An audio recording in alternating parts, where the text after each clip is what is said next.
Well, in the Chamber a short time ago, the chair of the Agriculture Committee, Willie Hay, called for the Minister to resign over the handling of these payments. Mr Deputy Speaker, on a point of order, could I ask you whether it would be in order to call the Minister for Agriculture and Rural Development to come before this House and make a statement on her department's handling of the farm modernisation scheme? There is speculation. The reason why I do is this is a very serious issue. There is speculation, Mr Speaker, that the application process for this scheme does not comply with legal requirements, and that has implications for the standing of not only this Assembly but also the Executive. Mr Deputy Speaker, I believe the Minister must come to this House and fully explain why she insisted on having the application process, which saw farmers camping outside offices up to 48 hours, now for the whole scheme to be brought into question. This is therefore a question that goes right to the very heart of the department, and in a personal capacity also in the Minister's ability to run her department in a proper manner. And I believe therefore she is accountable to this House and therefore ought to come to this House. In actual fact, personally, I believe that this is such a serious issue that actually it does involve, if it is correct, ministerial resignation. William McCrea there, Chairman of the Agriculture Committee. He's with me now. So too is Tom Elliot of the Ulster Unionists and also a member of the committee. You're both very welcome. William McCrea, first of all, apologies for promoting you to Speaker there just a few moments ago. But we know you are William McCrea, of course. Now, on this issue, you've jumped straight in and said the Minister should reconsider her position. But there still seems to be some area of doubt. The Minister isn't here because she's seeking further clarification from Brussels. They obviously didn't believe they were doing anything wrong. This has come like a bolt from the blue. Surely you should give it some time to find out exactly what's going on. Well, I did say, if you did listen carefully to my remarks, and reporters should do that, I said if it is proven correct, if that is correct, that this scheme has breached the regulation. Because remember, if it has come out of a bolt out of the blue for the department, who's supposed to be in daily contact with Brussels and supposed to be dealing with a scheme and has been working on the scheme for a considerable period of time, tell me, what do you think it has come to the farmer who's been sitting 48 hours out through the night hours and through the days hours, camping out? You think it was a winter sale? And to be quite frank with you, we've got to look at this whole issue. And I do not believe that farmers are the people that should be penalised, that somehow, some way, that we have got to work through this. And we've got to ensure that the farmers are not penalised. In actual fact, we've got to reward the farmers. Because remember, in this scheme, there is great advantage for the whole economy. People say it's only £5,000. But remember, to get that £5,000, farmer pays £7,000. So it's £12,000 for every farmer who gets it. You could be speaking about something like, in the whole scheme, about over £30 million into the exchequer, into the Northern Ireland economy.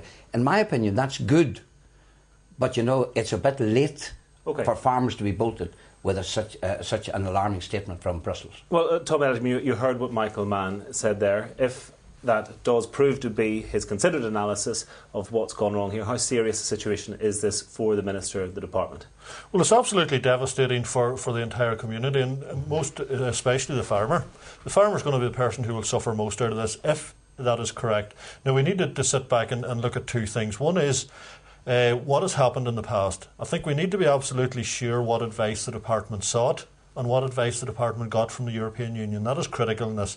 If that's proven that the Department got advice that this may not be appropriate, then the Department must take responsibility, and ultimately the Minister. The second point is what happens now, and we must secure this funding. I have to say, I think it is a responsibility on all of us, on the committee, on the Minister and the Department, to actually ensure that the farmers didn't sit out and camping in vain, and that this whole process doesn't come crumbling down around us. We have to ensure that this proceeds and goes ahead. Well, we did hear Michael Mann say that he'd already been in contact with the Department and told them that the process wasn't right. Now, slightly unclear as to whether he meant he'd already been in contact with them today or before the scheme was rolled out in this manner. Will that make a significant difference? We did ask the official who was sitting before us today, because our committee has been suspended, and we had an official from the Department. He seems to be unclear as to when contacts were made with Europe and when the last one and when the first one was. But I agree wholeheartedly with Tom. The bottom line is this: we have got to ensure that farmers do not suffer by this mess that has been created. We've got to get clarity, but we have to do all within our power, and certainly I can assure you the committee will, where they have different opinions, will unanimously make representation to Europe to ensure that farmers do not lose out. When the news broke about these queues outside the offices, it did seem a bit bizarre and unprecedented because EU or government funds aren't normally given out in that way. Was there a debate within the farming community prior to this about other ways in which this should have been distributed? Tom Elliot? Well, I must say, I warned when I heard first, as far back as November, that there was a possibility of this first come, first served basis. I warned of the January type sales queues.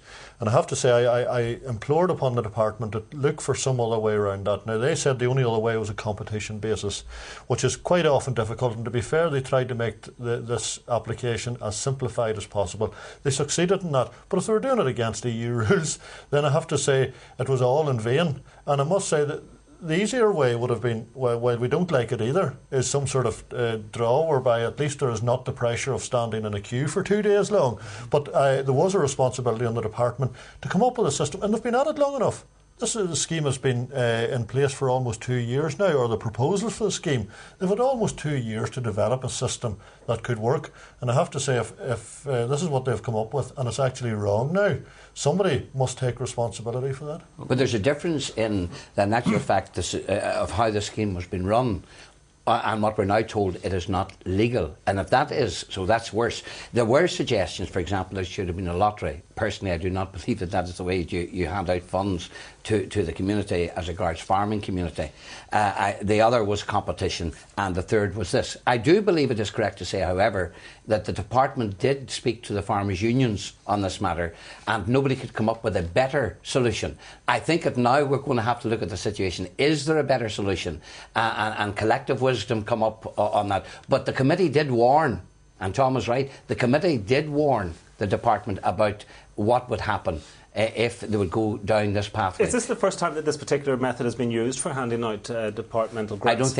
I don't think it is the first time. I think that they've set a deadline, and whoever had their applications in by that deadline and their application was correct, then there would be a cut-off point. However, if it is breaching the rules, farmers have sat out in vain through the night hours waiting to hand in their application form, and after doing so, being told we go back to the drawing board. That is totally unacceptable, and that's where I say, if it is proven correct that Europe warned against this, told the department you can't do it like this, then having farmers doing that and finding the end result as it is at this present moment with all the uncertainty, then I do believe that the Minister has to look at her position. OK, well, thank you both for joining us. Of course, we'll follow developments as they unfold this afternoon. Thank you.